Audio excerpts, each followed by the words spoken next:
எங்கெல்லாம் அறுவடையை ஒட்டின திருவிழாக்கள் இருக்கிறதோ அங்க வந்து வெறும் கொண்டாட்டங்கள் மட்டும் இருக்காது, வீர விளையாட்டுகளும் சேர்ந்தே இருக்கும்.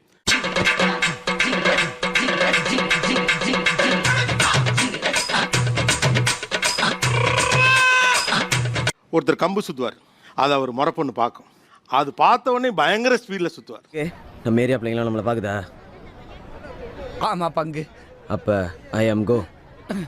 அதுக்கப்புறம் அந்த பொண்ணுக்கு அவர் மேல லவ், ஏற்கனவே லவ் இருக்கும், அது இன்னும் உறுதியாயிடும். எப்படி சார் இவ்வளவு கரெக்டா சொல்றீங்க? எப்படி வேறு வீர விளையாட்டுகளை செய்யக்கூடியவர்கள் தமிழகத்துடைய பல்வேறு பகுதிகளிலிருந்து இங்கெல்லாம் அந்த இளைஞர்கள் வந்திருக்காங்க. ஒவ்வொரு அப்படியா?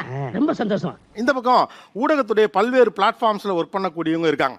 வாங்க வாங்க வாங்க வாங்க, உங்களுக்காக தான் வெயிட் பண்ணிட்டு இருக்கேன். ஒரு சிச்சுவேஷனுக்காக நம்ம என்ன பில்ட் பண்ணிக்கிறோம், நீங்க எல்லாம் முறை பொண்ணு. நான் என்ன பண்ணுவேன் பெருமாளே, வெக்கமா வருதே. முறை பொண்ணுங்குமே டப்புன்னு ஒரு வெக்கம்லாம் வருது. 1-2 பேருக்கு மட்டும் அதிர்ச்சி இருந்துச்சு, மற்றவங்க எல்லாம் வெக்கம் இருக்கு. அந்தந்த காரியங்கள் வரும்போது அவங்களுக்கு கூச்சமும் வெக்கமும் வரத்தாங்க செய்யும். அதுதாங்க தமிழர் பண்பாடுங்கிறது. ஒரு சாங்க போடுங்கடா, ஏன்னா இவ்வளவு வெக்கப்பட்டு நான் பார்த்ததே இல்லப்பா. ஐயோ, யார பாக்குறது யார விடுறதுனே தெரியல.